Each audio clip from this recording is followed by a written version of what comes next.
बच्चे आज हम बेसिक एडमी के चैनल पे सारी बातें वो करेंगे जो बिजनेस स्टडी से रिलेटेड है। और बिजनेस स्टडी से रिलेटेड 12th क्लास का जितना भी सब्जेक्ट का टॉपिक है वो सब हम यहाँ पर सीरीज बाई सीरीज अलग अलग वीडियो में कवर करेंगे। तो जब आप हमारे चैनल पे जाओगे, प्लेलिस्ट पे जाओगे, तो वहां पे आपको डिफरेंट वीडियोस बिजनेस स्टडीज के मिल जाएगा 12th क्लास का, जिसमें पहले मैं इंग्लिश मीडियम में बनाऊंगा, देन मैं हिंदी मीडियम में बनाऊंगा, ताकि हिंदी मीडियम वालों को भी ये बात सारी समझ में आ सके और उनकी भी मदद हो सके। क्योंकि अगर आप ऑनलाइन वीडियोस देखते हैं तो इंग्लिश मीडियम में तो बहुत सारा मिलेगा, हिंदी मीडियम में बहुत कम है। तो पहले आप इंग्लिश की बात करेंगे, देन हम इसे हिंदी मीडियम में बात करेंगे।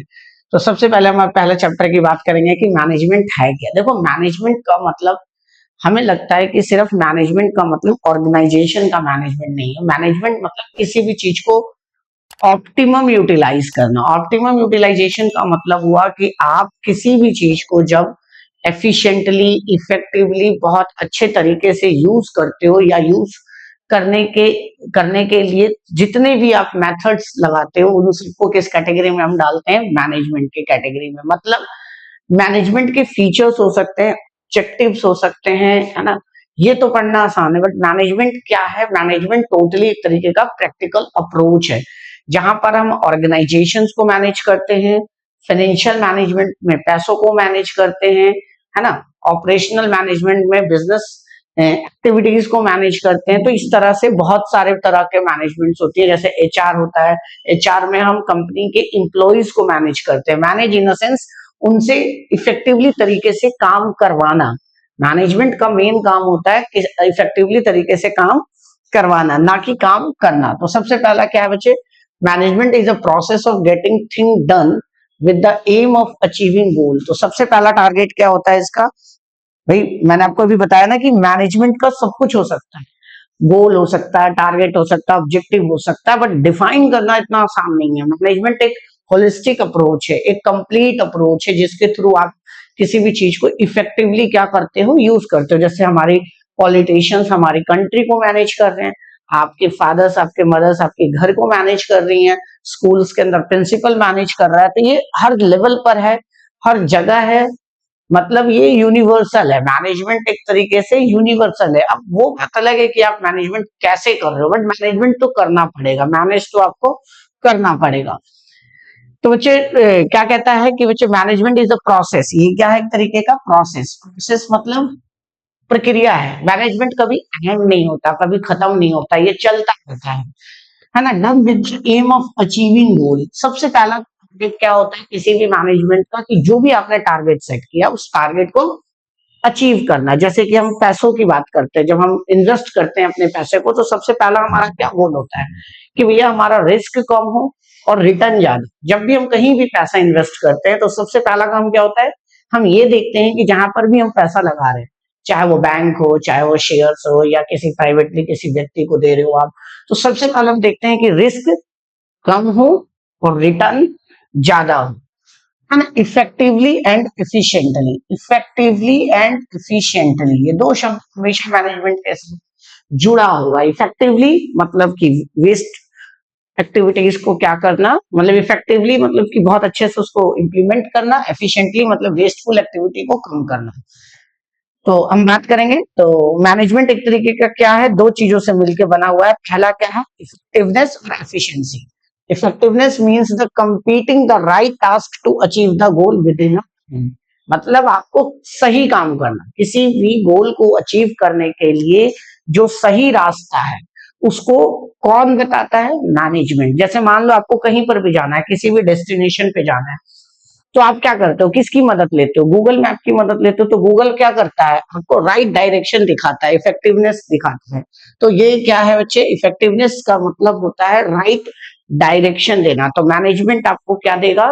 आपके गोल को अचीव करने में जो भी रास्ते हैं, जितने भी तरीके हैं, उनमें से जो बेस्ट है और जो अच्छा है, जो आपको टाइम पे वहां पे पहुंचा सकता है, वो आपको दिखाएगा।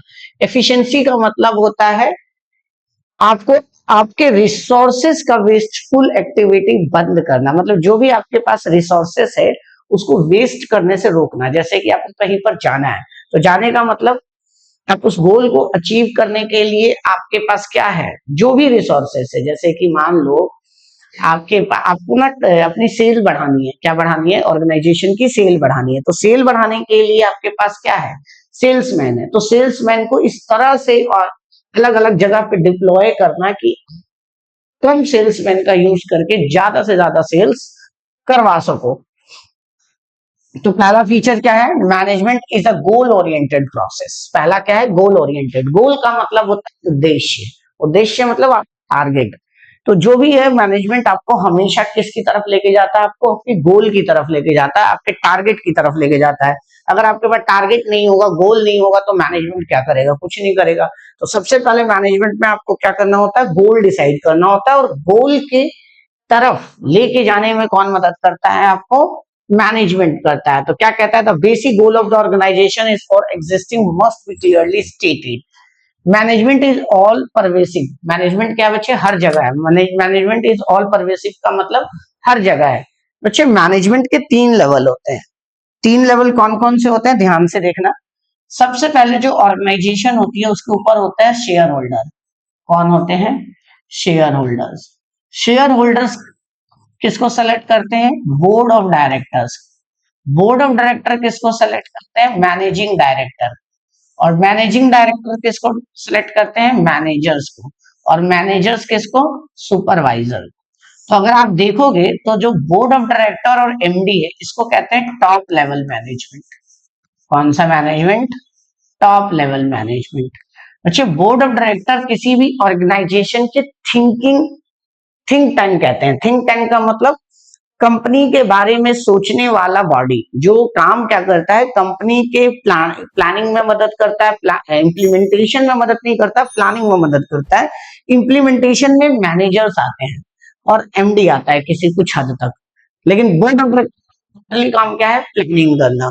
तो ये टॉप लेवल होता है, ये होता है मिडल लेवल। मैनेजर्स क्या होते हैं, मिडल लेवल। और सुपरवाइजर जो होते हैं वो एंड में क्या होते हैं, लो लेवल, मतलब थर्ड लेवल। तो कहता है क्या बच्चे, मैनेजमेंट इज ऑल परवेसिव, मतलब ये हर जगह है। ये क्या बच्चे, हर जगह होता है, तीनों लेवल पे होता है। सोशली होता है, इकोनॉमिकली होता है, और पॉलिटिकली होता है। सोशली का मतलब समाज में भी मैनेजमेंट होता है, क्लियर है। उसके बाद इकोनॉमिकली आपकी जो अर्थव्यवस्था है, अर्थशास्त्र है, उसके अंदर भी होता है। और पॉलिटिकल मतलब कंट्री को भी क्या किया जाता है, मैनेज किया जाता है। तो management is all pervasive in nature. Management is multi dimensional. Multi dimensional का मतलब होता है सिर्फ एक चीज का मैनेजमेंट नहीं करते।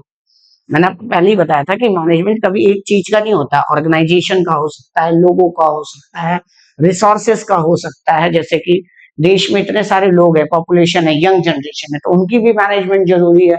जो भी रिसोर्सेस है उनका भी मैनेजमेंट जरूरी है। तो रिसोर्सेस से लेकर, पैसों से लेकर, आप लोगों से लेकर, हर जगह पे आपको मैनेजमेंट करना पड़ता है। तो मैनेजमेंट क्या है, मल्टी डायमेंशनल है। ठीक, जैसे कि आप किसी भी कंपनी में जाओगे ना, तो कंपनी में भी अलग अलग डिपार्टमेंट्स हैं। तो अलग अलग डिपार्टमेंट्स में आपने बहुत बहुत ध्यान से सुना होगा, कई लोगों से सुना होगा कि एचआर का काम करते हैं। एचआर का मतलब क्या है, ह्यूमन रिसोर्सेस। किसी भी ऑर्गेनाइजेशन के अंदर जो उसके लोग हैं, जो उसके वर्कर है, वो क्या है, उनके लिए एसेट्स हैं, संपत्ति है। तो उनको उनको ट्रेनिंग करना, उनका प्रमोशन, उनकी सैलरी, सब कौन डिसाइड करता है, एचआर वाले डिसाइड करते हैं। तो एचआर जो है वो क्या करेगा, मैनेज करेगा, किसको, आपके ह्यूमन रिसोर्सेस को। ऑपरेशनल मैनेजर क्या करेगा, ऑपरेशन को मैनेज करेगा। ऑपरेशन मतलब होता है जिस भी चीज की आपकी ऑर्गेनाइजेशन है, जैसे मान लो कि कोई आईटी कंपनी है, तो सॉफ्टवेयर बनाना आपकी कंपनी का मेन टारगेट है। तो कंपनी का ऑपरेशन क्या है, सॉफ्टवेयर बनाना। तो सॉफ्टवेयर की मैन्युफैक्चरिंग को, सॉफ्टवेयर के डिजाइन को जो मैनेज करेगा उसे क्या कहेंगे, operational manager. Management is a continuous process. मैंने भी आपको बताया कि मैनेजमेंट क्या है, एक तरीके का कॉन्टिन्यूअस है। कॉन्टिन्यूअस का मतलब लगातार होता है। ऐसा नहीं कर सकते कि किसी चीज को मैनेज करो छोड़ दो और वो सही से काम करे, ऐसा नहीं होगा। मैनेजमेंट क्या चलेगा, कंटिन्यूअसली चलेगा। फिर management is a group activity. अकेला एक व्यक्ति कभी भी ऑर्गेनाइजेशन को मैनेज नहीं कर सकता, इसमें बहुत सारे लोग मिलकर ऑर्गेनाइजेशन को क्या करते हैं, मैनेज करते हैं। तो क्या है, group activity. Management is a dynamic function. Very good. देखो डायनेमिक क्या है, डायनेमिक का मतलब होता है जो चेंज हो सके। बिजनेस इन्वायरमेंट जो है, बिजनेस एक्टिविटी जो है, अभी ना फिक्स नहीं होती, चीजें बदलती रहती हैं। कभी गवर्नमेंट कोई रूल बदल देगी, कभी सोसाइटी में कुछ चेंज आ जाएगा, कभी फैशन चेंज हो जाएगा, कभी टेक्नोलॉजी चेंज हो जाएगी। तो मैनेजमेंट क्या करता है, आपकी ऑर्गेनाइजेशन को चेंज के अकॉर्डिंग ढालने में मदद करता है, अडॉप्ट करने में आपको मदद करता है। तो ये डायनेमिक फंक्शन है और ये लगातार चेंज होता रहता है सिचुएशन के अकॉर्डिंग, जैसी सिचुएशन उसके हिसाब से management. And management is intangible force, ये दिखाई नहीं देता। बच्चे किसी भी ऑर्गेनाइजेशन के सक्सेस में ना सबसे बड़ा रोल है उसके मैनेजमेंट का।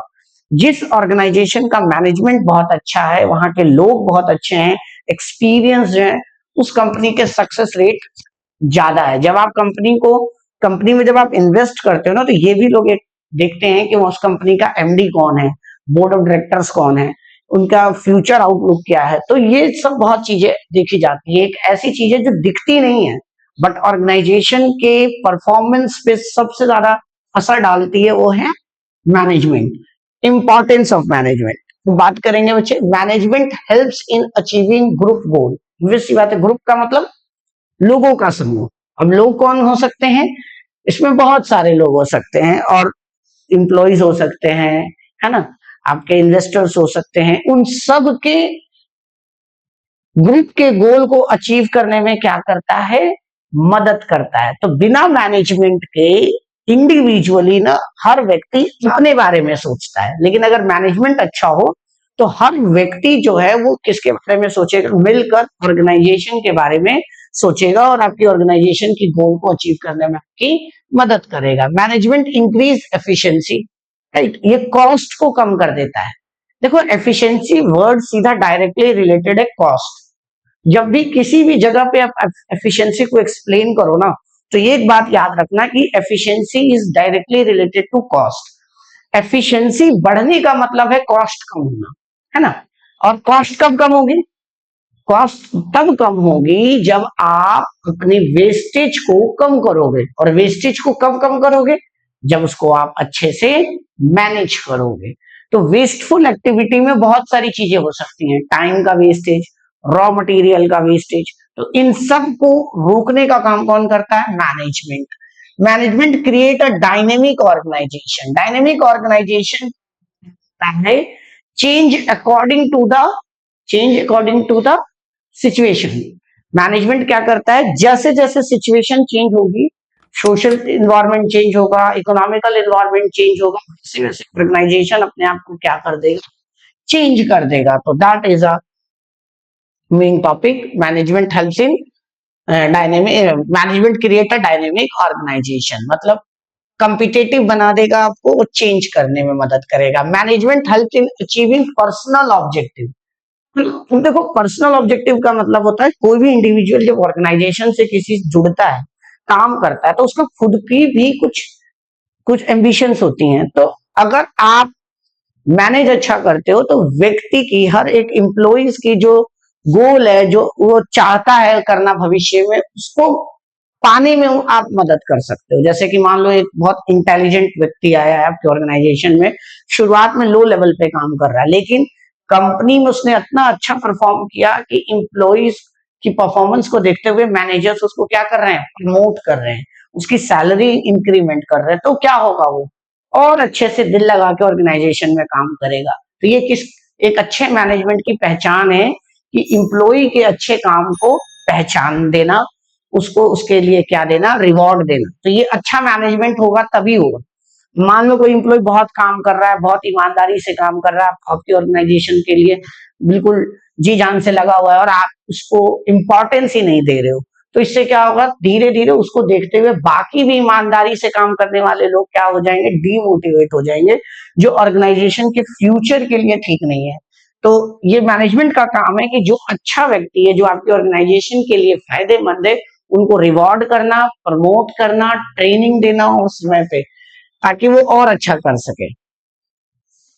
Management helps in the development of the society. New technology को अडॉप्ट करना, न्यू टेक्नोलॉजी को डेवलप करना, अच्छी क्वालिटी का प्रोडक्ट बनाना, ये भी मैनेजमेंट का काम है। भाई मैनेजमेंट प्लानिंग अच्छी करेगा तभी तो इम्प्लीमेंट होकर प्रोडक्ट अच्छा बनेगा। प्रोडक्ट अच्छा बनेगा तो ऑर्गेनाइजेशन की वजह से सोसाइटी को भी फायदा होगा, क्योंकि अल्टीमेटली प्रोडक्ट जाएगा कहाँ, सोसाइटी में जाएगा। तो भाई कोई ऑर्गेनाइजेशन जब काम कर रहा है तो उसका मेन ऑब्जेक्टिव क्या है? किसी तरीके से डिलीवर करना। किसको डिलीवर करना? सोसाइटी में, गुड्स की फॉर्म में और सर्विस की फॉर्म में। तो मैनेजमेंट अच्छा होगा तो गुड्स अच्छा बनेगा, उसकी क्वालिटी अच्छी बनेगी, कॉस्ट कम होगा तो उसका सेलिंग प्राइस कम होगा, सेलिंग प्राइस कम होगा तो सस्ते रेट में अच्छा सामान मिलेगा लोगों को, और जब लोगों को अच्छा सामान मिलेगा कम कीमत में तो उसकी सोसाइटी को इससे बेनिफिट होगा, डेवलपमेंट होगा। ऑब्जेक्टिव ऑफ मैनेजमेंट, पहला ऑब्जेक्टिव है ऑर्गेनाइजेशनल ऑब्जेक्टिव। ऑर्गेनाइजेशनल ऑब्जेक्टिव का मतलब हुआ कि ऑर्गेनाइजेशन का क्या मतलब? पहला, सर्वाइवल। मैनेजमेंट इसलिए किया जाता है ताकि कंपनी टिक सके, सोसाइटी में रह सके। अगर मैनेजमेंट अच्छा नहीं होगा ना तो लॉस होगा, और लॉस होगा, वेस्टफुल एक्टिविटी होगा, और कंपनी धीरे धीरे बंद हो जाएगी। तो पैसा कमाना, रेवेन्यू जनरेट करना, प्रॉफिट करना, ये किसका काम है? मैनेजमेंट का। दूसरा प्रॉफिट, तीसरा ग्रोथ। ठीक है ना? ग्रोथ का मतलब होता है आने वाली जो भविष्य में अपॉर्चुनिटीज है उसको ग्रैब कर एक्सपैंड करना बिजनेस को। पहले एक मैन्युफैक्चरिंग यूनिट थी, अब दो तीन लगाना। तो इस तरह से पहले एक प्रोडक्ट आपके पास थे, दो तीन प्रोडक्ट्स बनाना, चार पांच प्रोडक्ट बनाना। तो ये क्या था? Organisational objective. तो मैनेजमेंट क्या चाहती है? सबसे पहले चाहती है कि भाई ऑर्गेनाइजेशन टिके। नई कंपनियों के अंदर मैनेजमेंट चाहती है कि कम हम बने रहें, हम बंद ना हो, हम चलते रहें कंपनी। दूसरा, प्रॉफिट कमाए। भाई प्रॉफिट तो बहुत जरूरी है, प्रॉफिट तो ऑर्गेनाइजेशन के लिए खाना है, एक तरीके से नीड है, जरूरत है। जैसे हमें खाना खाने की जरूरत है वैसी प्रॉफिट ऑर्गेनाइजेशन की जरूरत है। जिस ऑर्गेनाइजेशन में लगातार लॉस होता रहेगा उसका सर्वाइवल के चांसेस क्या हो जाएंगे? कम। तो ग्रोथ तीसरा। अगला है सोशल ऑब्जेक्टिव। सोशल ऑब्जेक्टिव मैंने बताया कि भाई किसी भी ऑर्गेनाइजेशन का जो सबसे पहला सोशल ऑब्जेक्टिव होता है वो ये होता है कि अच्छी क्वालिटी का प्रोडक्ट कम कीमत में देना। अच्छी क्वालिटी का प्रोडक्ट कम कीमत पे देना। अगला है बच्चे पर्सनल ऑब्जेक्टिव, अच्छी सैलरी देना, पर्क्स देना। पर्क्स मतलब अदर बेनिफिट्स। अदर बेनिफिट जैसे कि गाड़ी, घर और अदर लैपटॉप, इस तरह के कुछ देना, उसको हम पर्क्स कहते हैं। इनकम टैक्स में से हम परकेस्विट्स कहते हैं, है ना? सैलरी इन काइंड कह लो आप, एक तरीके से कुछ सामान दे देना, तो उसे हम कहते हैं क्या कहते हैं? Perks. Perks is related to perquisites in the income tax, है ना? रिकॉग्नाइजेशन देना, self respect, good and healthy working in conditions, जो माहौल हो, क्लीन हो, हेल्दी हो, लड़ाई झगड़ा ना हो, गाली गलौज, इस तरह का माहौल देना। ये सब क्या है? सेफ्टी ऑफ एम्प्लॉइज, उसको सारे सेफ्टी इक्विपमेंट्स देना। ये सब चीजें क्या है? पर्सनल ऑब्जेक्टिव्स में। यही हम बात करेंगे ना प्रिंसिपल ऑफ मैनेजमेंट में। ये सब चीजें प्रिंसिपल ऑफ मैनेजमेंट में भी रिपीट होगा। लेवल ऑफ मैनेजमेंट मैंने आपको बता दिया था, टॉप लेवल। बच्चे इस पे केस स्टडी आएगा, कंफर्म केस स्टडी आएगा। Level of management, level of management का मतलब होता है मैनेजमेंट कितने स्तर का होता है। तो भैया पहले याद रखना कि जब भी प्लानिंग करने की बात आ रही है तो वो किसकी होगी? टॉप लेवल मैनेजर्स की। टॉप लेवल मैनेजर कौन होते हैं? टॉप लेवल मैनेजर्स मैंने बता दिया ना, board of director, MD, president, chairman, CEO, different different names in the different different books. But आप board of director and MD और सीईओ तीन चीजें याद रखना। CEO chief executive officer, MD is a managing director, and board of director क्या कहता है? Decide overall objective of the organisation. सबसे पहला काम क्या होता है? ऑर्गेनाइजेशन का दिशा तय करना, किस डायरेक्शन में काम करेगी organisation. Responsible for the welfare, जिंदा रखने में सबसे बड़ा किसकी? मैनेजमेंट, है ना? और प्लानिंग करके उसको इंप्लीमेंट करना। अगला मिडिल लेवल। मिडिल लेवल का फंक्शन है interpret the policy found by the top management. कहता है कि जो टॉप मैनेजमेंट बोल रहा है, प्लानिंग कर रहा है, उसको रियलिटी में बदलने का किसका? मिडिल लेवल का। मैंने प्लानिंग कर दी, मान लो कि कोई बोर्ड ऑफ डायरेक्टर उसने प्लानिंग करके सब कुछ बना के दे दिया, तो उसको इंप्लीमेंट कौन करेगा? Middle level. जैसे कि हमारे देश में आपने देखा होगा, लेजिस्लेटिव है जो कानून बनाता है, एग्जीक्यूटिव जो लागू करता है, और जुडिशियरी जो इन दोनों पे नजर रखता है। तो नेता क्या करते हैं? नेता क्या बनाएंगे? रूल्स बना देंगे, पॉलिसी बना देंगे, कोई चीज बना देंगे, ताकि कोई किसी भी प्रोग्राम को बनाकर क्या करती है सरकार? हमारी इकोनॉमी को सुधारने की कोशिश करती है, लेकिन उसकी इंप्लीमेंटेशन का काम किसको देती है? ब्यूरोक्रेट्स को, आईएएस को, अगर वो सही से इंप्लीमेंट नहीं करेंगे तो सरकार जितनी मर्जी प्लानिंग कर ले बैठ के कमरे में, उस प्लानिंग का कोई आपको फायदा नहीं मिलने वाला है। तो प्लानिंग का फायदा तभी मिलता है जब आप उसको क्या करो, इंप्लीमेंट करो। आपने प्लानिंग कर ली, टाइम टेबल बना लिया, भाई रोज 5 घंटे पढ़ेंगे, पढ़ते हो नहीं, तो प्लानिंग करने से सक्सेस नहीं हुआ ना। इम्प्लीमेंटेशन का काम किसका, मिडल लेवल का, और फाइनल इंप्लीमेंटेशन करता है supervisor. Ensure that the department has necessary personal का, क्या है पर्सनल का मतलब वर्कर। मिडल मैनेजर्स का ये काम है कि भाई जो भी हमें काम मिला है उसके लिए हमें जितने वर्कर्स की जरूरत है वो है या नहीं है, ये पता लगाना। Assign necessary duty and responsibility to them, मतलब काम बांटना। पहले लोगों का पता लगाना है कितने की जरूरत है, फिर काम बांटना, फिर motivate to achieve the desired objectives, और उसको मोटिवेट करना, जो भी हमें उस काम करवाना है उस काम के लिए मोटिवेट करना, है ना। सुपरवाइजर और ऑपरेशनल मैनेजमेंट कहता है क्या बच्चे, ये इसका मेन काम होता है वर्कर के साथ। याद रखना बच्चे, सुपरवाइजर जो है ना वो एक ऐसा व्यक्ति है जिसका मेन काम क्या है, डायरेक्टली वर्कर के साथ। तो फिर से सुन लो, मैंने बताया था शेयर होल्डर, फिर ये किसको सेलेक्ट करेंगे, board of director. Board of director अपने में से किसी एक को एमडी बनाएंगे, एमडी में फिर क्या बनेंगे, मैनेजर्स बनेंगे, है ना। और फिर मैनेजर्स किसको अपॉइंट करेंगे, सुपरवाइजर को, और सुपरवाइजर किसके मतलब किसके ऊपर होगा, वर्कर के ऊपर। तो सारा का सारा जो ये प्लानिंग करके दे रहा है ना, इसको जो चीज चाहिए वो कौन बनाएगा, मैनेजर लाके देगा। किसको देगा लाके, सुपरवाइजर को। तो सुपरवाइजर क्या हुआ, लो लेवल। क्लियर। तो काम का होना या ना होना ज्यादातर डिपेंड किस पे करता है, सुपरवाइजर पे। क्लियर। वर्कर किसको रिपोर्ट करता है, सुपरवाइजर को। सुपरवाइजर किसको रिपोर्ट करता है, मैनेजर्स को। मैनेजर्स किसको रिपोर्ट करता है, एमडी। और एमडी किसको रिपोर्ट करता है, मीटिंग्स का बोर्ड ऑफ डायरेक्टर। तो ये याद रखना कि ऑपरेशन का मेन काम है ना, क्वालिटी को मेंटेन करना, minimise wasteful activity, safety standard को मैनेज करना, कि भैया जो भी काम हो रहा है उस फैक्ट्री के अंदर अगर कोई डेंजरस इक्विपमेंट आप चला रहे हो तो जो आपके एम्प्लॉइज हैं वो प्योरली क्या हो, सेफ्टी इक्विपमेंट्स और सेफ्टी गैजेट्स का इस्तेमाल कर रहे हैं कि नहीं कर रहे हैं, ये देखना। वेस्टफुल एक्टिविटी है तो उसको रोकना। अगर मान लो प्रोडक्ट बनाते बनाते कई बार खराब बनना शुरू हो जाता है तो समय समय पे चेक करके उसको ठीक करना, ताकि ज्यादा खराब ना हो सके प्रोडक्ट, क्योंकि आप नहीं ध्यान दोगे तो धीरे धीरे वो खराब होता चला जाएगा।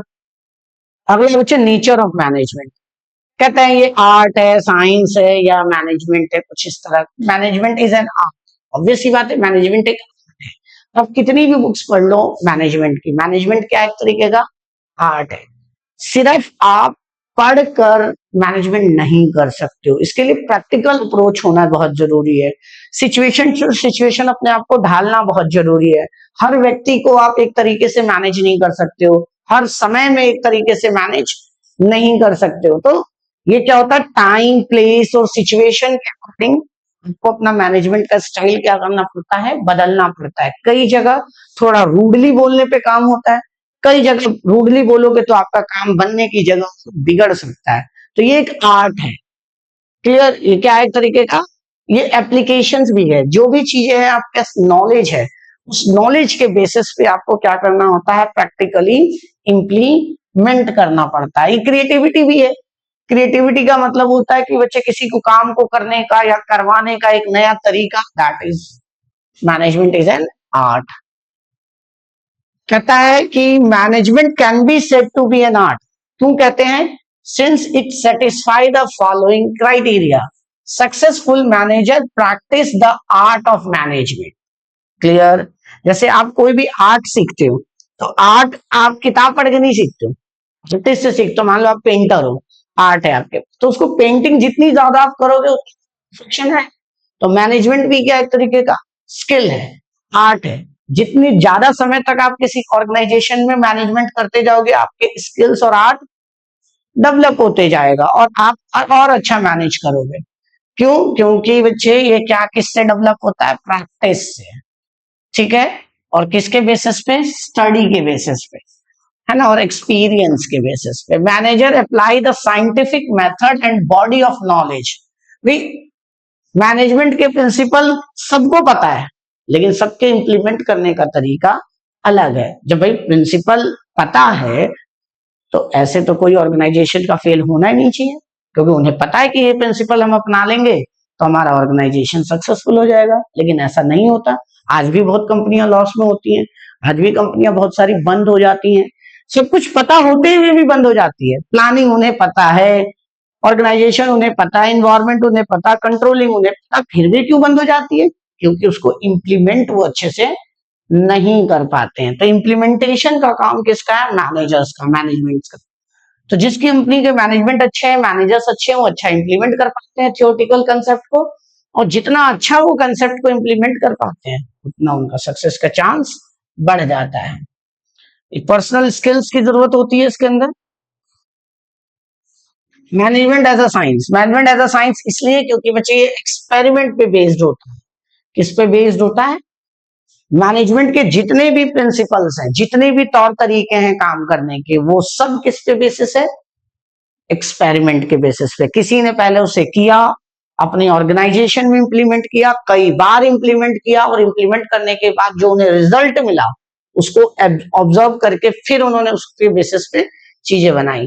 तो एक साइंस है। साइंस में क्या होता है बच्चे? पहला, सिस्टमेटिक नॉलेज होती है ना। कंप्लीट साइंस नहीं कह सकते हो आप, क्योंकि कंप्लीट साइंस में तो आप ये कहोगे कि जो है वो सही होगा। यहाँ कई बार हमारी की गई चीजें गलत भी साबित हो जाती है। तो it's not a complete science, it's a semi science. आप इसको इस तरह से कह सकते हो कि ये क्या है? सेमी साइंस की तरह है। एक्सपेरिमेंट के बेसिस पे है, यूनिवर्सल वैलिडिटी है, दुनिया में हर जगह ये अप्लाई होती है, ठीक है। और management as a profession, clear कहता है बच्चे, all professions are based on well defined body of knowledge that can be acquired through the instructions, है ना। तो मैनेजमेंट क्या एक तरीके का प्रोफेशन भी है। तो मैनेजमेंट क्या है? मैनेजमेंट में तीन है, पहला आर्ट, फिर साइंस एंड प्रोफेशन, क्लियर।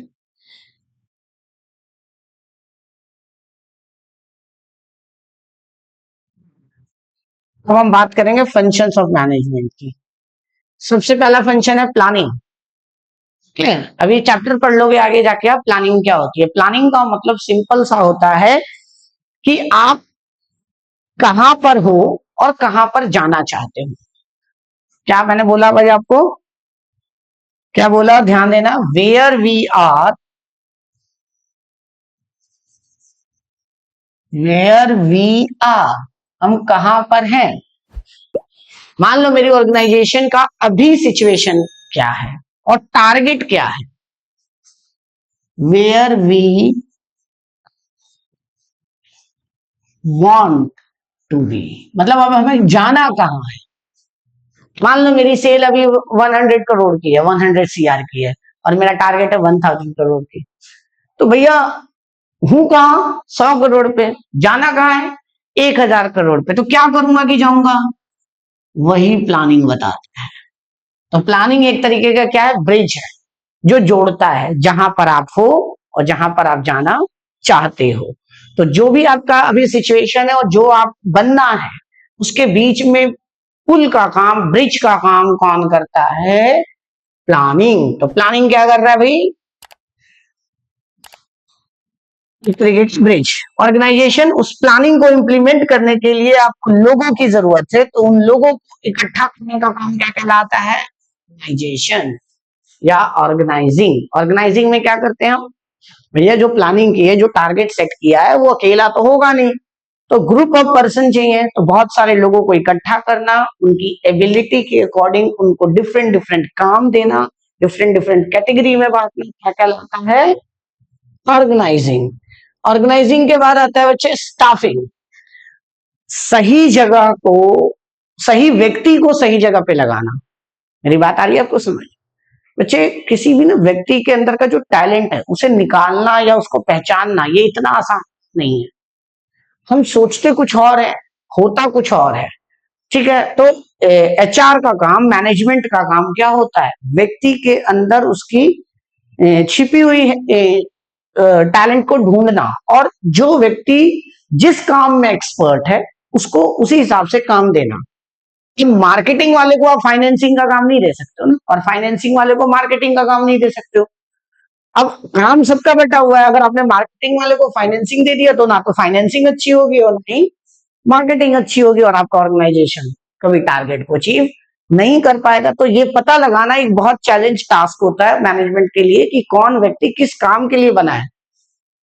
पढ़ाई से मतलब नहीं है, कई बार हम पढ़ते कुछ और है, करते कुछ और है। तो आप सिर्फ डिग्री के बेसिस पे डिसाइड नहीं कर सकते हो कि हाँ इसने ये पढ़ाई की है तो यही अच्छा करेगा। हो सकता है कि आप उसको छोड़कर बाकी सब करोगे। अच्छा, कई बार होता है स्टाफिंग में होता है, क्या कहता है, फाइंडिंग एंड प्लेसिंग। फाइंडिंग मतलब पहले पता लगाना कि किन लोगों को रखना है, and placing the right person. Placing का मतलब डिप्लॉय करना, उसे अपॉइंट करना at the right job at the right time. Right job का मतलब सही काम पे और सही समय पर। डायरेक्टिंग का मतलब होता है उसको मोटिवेट करना और उसको काम करने में उसे मतलब एक तरीके से काम को स्टार्ट करने में मदद करना। स्टार्ट करना मतलब डायरेक्ट करने का मतलब कि अगर कोई काम में परेशानी आ रही है वर्कर तो उनको ट्रेनिंग देना, उनको सिखाना, समझाना, बताना, ये सब किसका काम है, डायरेक्टिंग का। मोटिवेट भी करना। कई बार क्या होता है कि ऑर्गेनाइजेशन के लिए ना आसान काम तो सब कर लेते हैं, कोई भी इंप्लॉय कर लेता है, लेकिन कई बार ऐसी सिचुएशन आ जाती है जो काम बिल्कुल हट के होता है और उस वक्त आपके ज्यादातर इंप्लॉयज पीछे हट जाएंगे इस डर के मारे कि अगर काम गलत होगा तो मैनेजमेंट हमें डांटेगा, मैनेजमेंट हमारी सैलरी काट लेगा। तो इससे होता क्या है कि वो मुश्किल काम कोई करता ही नहीं है, वो रह जाता है। तो ऐसा नहीं होना चाहिए। मैनेजमेंट को उन लोगों को मोटिवेट करना चाहिए जो बढ़कर मुश्किल काम कर रहे हैं, जो हट के काम कर रहे हैं, जो अलग काम कर रहे हैं, जो आज तक मतलब एम्प्लॉय नहीं कर पा रहे, अगर वो व्यक्ति वो तो उसके उस काम क्या देना, सम्मान देना। ये भी क्या कहलाता है, एक तरीके का डायरेक्टिंग। कंट्रोलिंग में होता है बच्चे, हम जो भी हमने काम इंप्लीमेंट किया, मेरी बात को ध्यान से सुनना, जो भी हमने इंप्लीमेंट किया प्लानिंग को, उसको पीछे मुड़ के देखना। जैसे मैं आपको पढ़ा रहा हूं, मान लो मैंने पढ़ाया, तो मैंने पढ़ाने से पहले प्लानिंग की होगी कि क्या पढ़ाना है, क्या नहीं पढ़ाना है, कितने सिलेबस है, कौन से टॉपिक से कितने क्वेश्चन आते हैं। That is a planning. फिर मैंने पढ़ाना शुरू किया, दैट इज इम्प्लीमेंटेशन। इम्प्लीमेंटेशन के बाद मैं कंट्रोलिंग कैसे करूंगा, टेस्ट लूंगा। कंट्रोलिंग का सिंपल सा मतलब है कि जो भी आप काम कर रहे हो उस काम को देखना। देखना मतलब बैक, पीछे जाना और देखना। आप जितनी मर्जी प्लानिंग कर लो, इम्प्लीमेंटेशन, कंट्रोलिंग मत करो, कभी आप अपने टारगेट को अचीव नहीं कर पाओगे। तो कंट्रोलिंग का हिंदी शब्द है नियंत्रण। तो नियंत्रण का मतलब आप पढ़ बहुत रहे हो, बहुत कुछ कर रहे हो, लेकिन समय पे टेस्ट नहीं दे रहे हो, प्रैक्टिस नहीं कर रहे हो, लिख के आंसर चेक नहीं कर रहे हो। दैट मीन्स कि आपके पढ़ने का, आपकी प्लानिंग करने का रिजल्ट उतना नहीं आएगा जितना आना चाहिए। तो अगर आपकी कंपनी ने सब कुछ किया, अच्छे से अच्छे एम्प्लॉयज को हायर किया, है ना, प्लानिंग बहुत अच्छी की, लेकिन एम्प्लॉय के ऊपर नजर ही मत रखो, देखो ही नहीं, तो कुछ समय बाद एम्प्लॉय केयरलेस हो जाएंगे और केयरलेस होने के बाद आपका टारगेट कभी अचीव नहीं होगा। तो कंट्रोलिंग का बेसिकली मतलब होता है लुक बैकवर्ड। लुक बैकवर्ड मतलब पीछे मुड़कर एक बार देखना कि जो तुमने इंप्लीमेंट किया है वो सही से इंप्लीमेंट हो रहा है या नहीं हो रहा। फिर आता है कोऑर्डिनेशन। कोऑर्डिनेशन का मतलब होता है सिंपली कि आप इस तरह से एक्टिविटी को आपस में जोड़ देना, या आप कह लो कि एक माले में पिरो देना।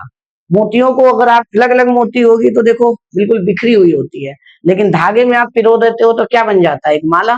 तो कोऑर्डिनेशन का मतलब होता है सारे डिपार्टमेंट्स को, सारे लोगों को, मैनेजर्स को इकट्ठा एक धागे में पिरो देना है। धागे में पिरो देने का मतलब उनका इतना बढ़िया कोऑर्डिनेशन करना कि कोई भी काम स्मूथली हो जाए, बिना किसी एरर के, बिना किसी डिले के, बिना देरी के, बिना गलती के, आसानी से जब आप हो रहा है तो मतलब आपकी ऑर्गेनाइजेशन के अंदर कोऑर्डिनेशन बहुत अच्छा है। तो कोऑर्डिनेशन का मतलब समन्वय। समन्वय शब्द का मतलब हुआ कि आपकी परफॉर्मेंस इतनी स्मूथली हो ना, स्मूथली हो कि आपको पता ही नहीं चले कि कोई काम हो भी गया।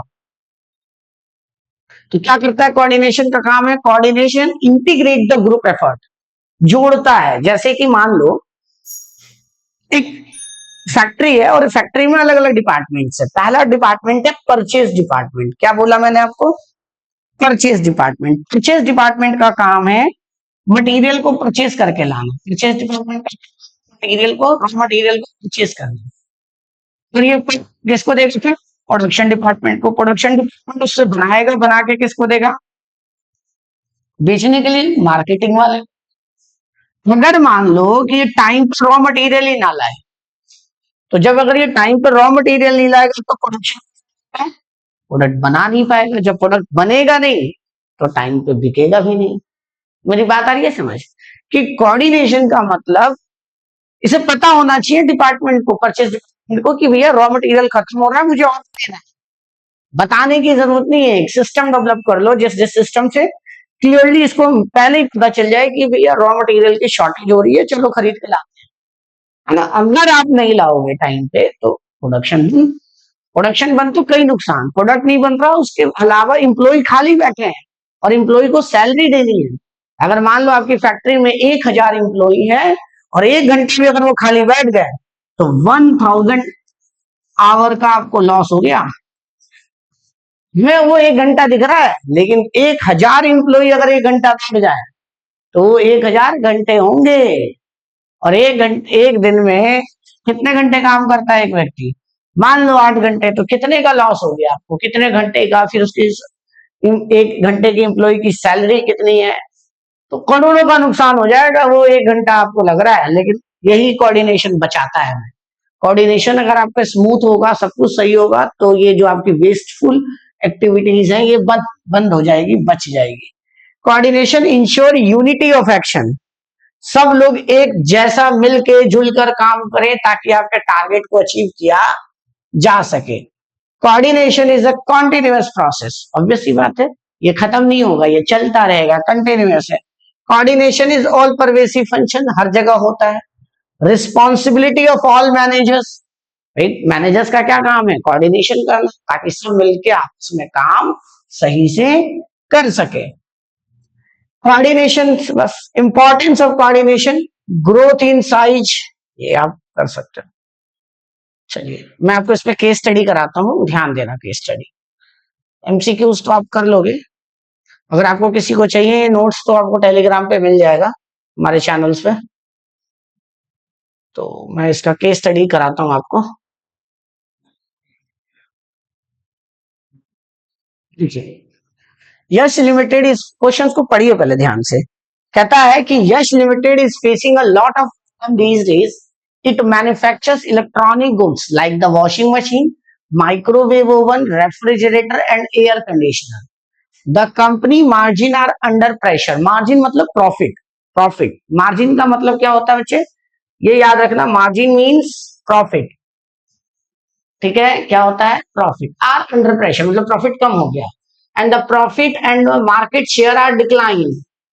क्या हो गया? मार्केट शेयर का मतलब कि आपके कॉम्पिटिटर बढ़ गए। तो जो प्रोडक्ट आपका बिक रहा था वो बिकना कम हो गया। मान लो कि पहले एक ही कंपनी माइक्रोवेव बना रही थी और अब 10 बना रही है, तो लोगों पे ऑप्शंस हो गया, कस्टमर तो उतने ही है बट बेचने वाले बढ़ गए। तो बेचने वाले बढ़ने की वजह से क्या होगा? आपका शेयर कम हो जाएगा, मतलब आपका सामान कम बिक रहा है। The production department blame marketing department. Production department किसको ब्लेम करता है? मार्केटिंग डिपार्टमेंट को, क्योंकि तुम बेच नहीं रहे हो। मार्केटिंग डिपार्टमेंट का क्या काम है? रिसर्च करना और बेचना, और meeting the sales target. And marketing department blame production producing goods which are not goods quality to meet customer. क्या कह रहे हैं? दो डिपार्टमेंट लड़ रहे हैं। मार्केटिंग वाला कहता है कि भैया प्रोडक्शन वाले सामान अच्छा नहीं बना रहे जिसकी वजह से कस्टमर नहीं खरीद रहा है। और प्रोडक्शन वाला क्या कहता है मार्केटिंग वाले को? प्रोडक्शन वाला क्या कहता है मार्केटिंग वाले को? कि ये मार्केटिंग वाले नहीं खाए क्योंकि इसलिए सेल नहीं हो रही है। The finance department blame both the. Finance department दोनों को ब्लेम कर रहा है कि भैया दोनों काम नहीं कर रहे हैं, जिससे रिटर्न हमारा कम हो गया। What quality of management do you think the company is lacking? क्या कम है भाई? लैकिंग। तीनों डिपार्टमेंट में कोई कोऑर्डिनेशन नहीं है, तो लैक क्या कर रहा है? कोऑर्डिनेशन। देखो आंसर, कोऑर्डिनेशन। और इंपॉर्टेंस बता दो कोऑर्डिनेशन की, कोई भी 3 इंपॉर्टेंस, 2 इंपॉर्टेंस। ठीक है, तो इस तरह से क्वेश्चन आपको दिखेगा। अगला देखिए, कहता है the management of the V limited. क्या कहता है? The management of the V limited strongly believe that the members of organisation should work towards the fulfilling the common organisational goal. Management of the V limited मतलब वो board of directors believe कि जो organisations के member हैं उनको क्या करना चाहिए? Should work towards fulfilling the common organisational goal. मतलब हमें कॉमन ऑर्गेनाइजेशन की जो गोल है ना, उसको अचीव करने के लिए काम करना चाहिए। This required team work and integration of effort. जिसकी क्या जरूरत है भैया? Team work. टीम वर्क मतलब मिलके काम करें।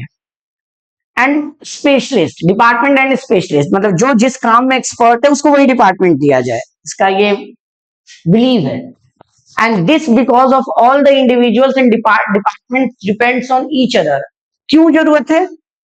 क्योंकि ये इसका मानना है वी लिमिटेड का कि भैया हर डिपार्टमेंट दूसरे डिपार्टमेंट में डिपेंड है। मैंने अभी आपको बताया था ना कि परचेज डिपार्टमेंट मटेरियल नहीं खरीदेगा तो प्रोडक्शन वाले को रॉ मटेरियल नहीं मिलेगा, रॉ मटेरियल नहीं मिलेगा तो उनकी सेल प्रोडक्शन नहीं होगी, प्रोडक्शन नहीं होगी तो मार्केटिंग वाला सेल नहीं कर पाएगा, सेल नहीं होगी तो पैसा नहीं आएगा, तो फाइनेंस डिपार्टमेंट वाला आगे फिर पैसा नहीं दे पाएगा। तो सबका काम एक दूसरे से जुड़ा हुआ है। ये कौन कहता है?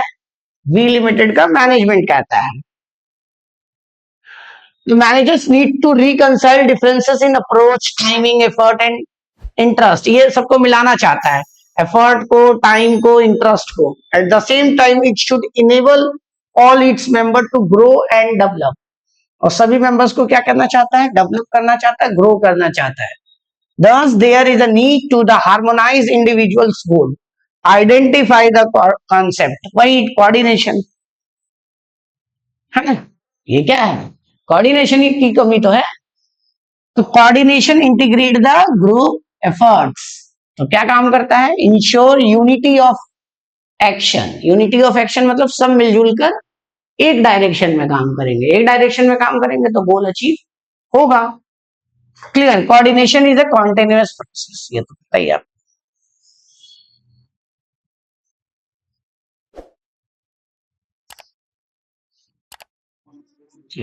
Nisha is the marketing manager of the company selling laptops, and she planned the target sales of the 2000 laptops. She allocated necessary resources to carry out the plan. मतलब जिसको भी जितनी जरूरत थी रिसोर्सेस की, रिसोर्सेस का मतलब होता है आपको इलेक्ट्रिकल इक्विपमेंट्स की जरूरत है, मार्केटिंग की जरूरत है, सेल्समैन की जरूरत है, उसने सब दे दिया। She has 6 salesmen working under her. She worked with them, guiding and motivating them to achieve the target sales. क्या कहती है कि उसके बाद 6 सेल्समैन है and she worked with them. She worked with them. वो उनके साथ काम कर रही है, guiding and motivating them to achieve the target sales. मतलब टारगेट सेल्स जो है उसको अचीव करने के लिए वो गाइड कर रही है। At the end of the month, after comparison of the actual sales with the target sales, she found actual sales exceed the target sales. भैया टारगेट सेल्स इज 2000 लैपटॉप्स और इसने अचीव कर लिया 2000 से ज्यादा। तो she reward the efficient employ, जिसने ज्यादा सेल्स की है उसको क्या किया? मोटिवेट किया, रिवॉर्ड दिया। रिवॉर्ड मतलब कमीशन दे सकती है, गिफ्ट दे सकती है ना, लॉन्चेस दे सकती है, कुछ भी हो सकता है। तो और उसको मोटिवेट कर रही है।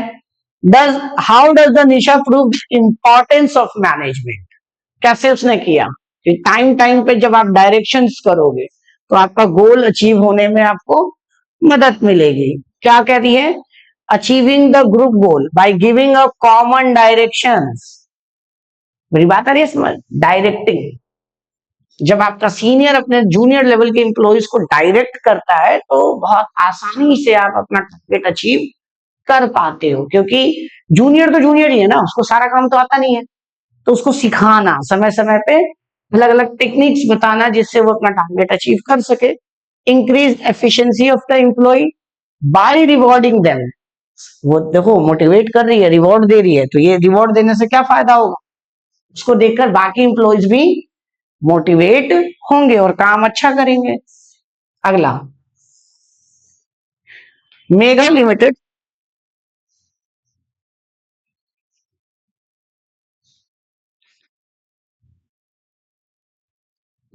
Mega Limited was the manufacturing water heater. In the first year of its operation, the revenue earned by the company was just sufficient to meet its cost. कहता है कि बच्चे वाटर हीटर बनाती है और पहले साल में बस उतना ही काम सेल कर पाती है कि जिससे उसकी कॉस्ट निकल जाए, मतलब जितने उसके खर्चे थे उतनी उसकी रिवेन्यू थी, प्रॉफिट नहीं revenue. To increase the revenue, the company analyzed the reason for less revenue. वो अपनी रिवेन्यू को बढ़ाना चाहती है, जिसकी वजह से उसने एनालाइज किया कि भाई रिवेन्यू क्यों कम हो रही है। तो क्या मिला उसको एनालिसिस में, reduction the labour cost by shifting the manufacturing unit to a backward area where labour was available at very low rate. क्या कहता है, लेबर कॉस्ट को कम करना। दूसरा, start manufacturing solar water heater. Solar water heater की मान लो market में डिमांड ज्यादा होगी, तो इसने कहा कि सोलर मार्केट हीटर वो ज्यादा बनाना चाहती है इलेक्ट्रॉनिक हीटर की तुलना में। This will not help in covering the risk but also help in meeting the objective. तो भैया कौन से ऑब्जेक्टिव्स ये मोटिवेट कर रही है, पहला ऑर्गेनाइजेशनल ऑब्जेक्टिव। ऑर्गेनाइजेशनल ऑब्जेक्टिव क्या था, प्रॉफिट। भाई कितने तरह के ऑब्जेक्टिव बताए थे, सोशल, ऑर्गेनाइजेशनल और पर्सनल, तीन बताए थे मैंने। पर्सनल में व्यक्ति की खुद की एम्प्लॉइज की जो जरूरत है उसको पूरा करना, सोशल में सोसाइटी की जरूरतों को पूरा करना, और ऑपरेशनल में ऑर्गेनाइजेशन की जरूरत। ऑर्गेनाइजेशन की सबसे बड़ी जरूरत है प्रॉफिट, क्योंकि बिना प्रॉफिट के वो जिंदा नहीं रह सकती। चलिए, mister Aditya is responsible for framing plan and policy. Plan और पॉलिसी बनाने में mister Aditya is responsible. Science industry कौन सा लेवल ऑफ मैनेजमेंट है, टॉप लेवल, क्योंकि वो भैया प्लानिंग कर रहा है। प्लानिंग करने वाला व्यक्ति क्या होता है, टॉप लेवल वाला होता है। A business needs to add its prospectus in the long run. वो भविष्य में अपने बिजनेस को बहुत बढ़ाना चाहती है कोई भी organisation. And which organisational objective is highlight, growth, survival, profit. सबसे पहला क्या है, ग्रोथ। ये कुछ खास नहीं है, इंपॉर्टेंट, थोड़ा मुश्किल।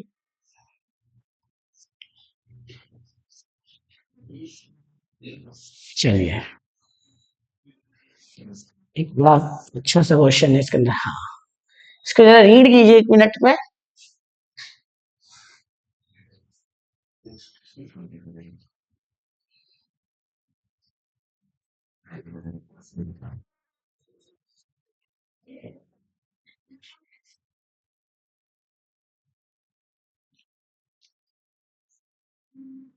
इसे रीड करो जरा एक बार, थोड़ा सा समय लगाकर।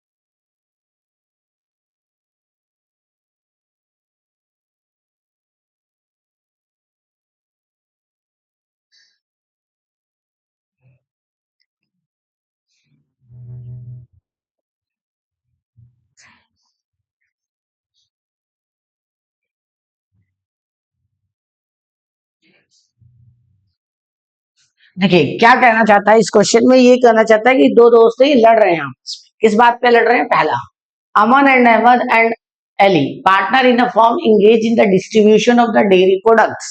इनका काम है डेयरी प्रोडक्ट्स को क्या करना, डिस्ट्रीब्यूट। डिस्ट्रीब्यूट का मतलब होता है कहीं से लेना और मार्केटिंग करना, बेचना। In the Maharashtra state, Aman is the holder of the senior secondary school certificate from the Central Board of Secondary Education with Business Studies. मैं चाहता हूँ 12th करा है बेसिकली, इतना बड़ा ज्ञान सीधा उसने 12th करा और बिजनेस स्टडी के साथ किया। अहमद ने क्या किया, पोस्ट ग्रेजुएशन की है हिस्ट्री में, और एली ने क्या कर रखा, डेयरी फार्मिंग में। One day there was a serious discussion between the Ahmed and Eli. Ahmed और एली के बीच में क्या हुआ, लड़ाई हो गई, क्योंकि अहमद और एली ने बीएसटी नहीं पढ़ी थी। एक ने क्या पढ़ी थी, हिस्ट्री, और एक ने क्या पढ़ी थी, डेयरी फार्मिंग। और इसमें सबसे इंटेलिजेंट कौन था, अमन, क्योंकि उसने क्या पढ़ा था, 12th क्लास पढ़ी थी, बट बिजनेस स्टडी के साथ पढ़ी थी।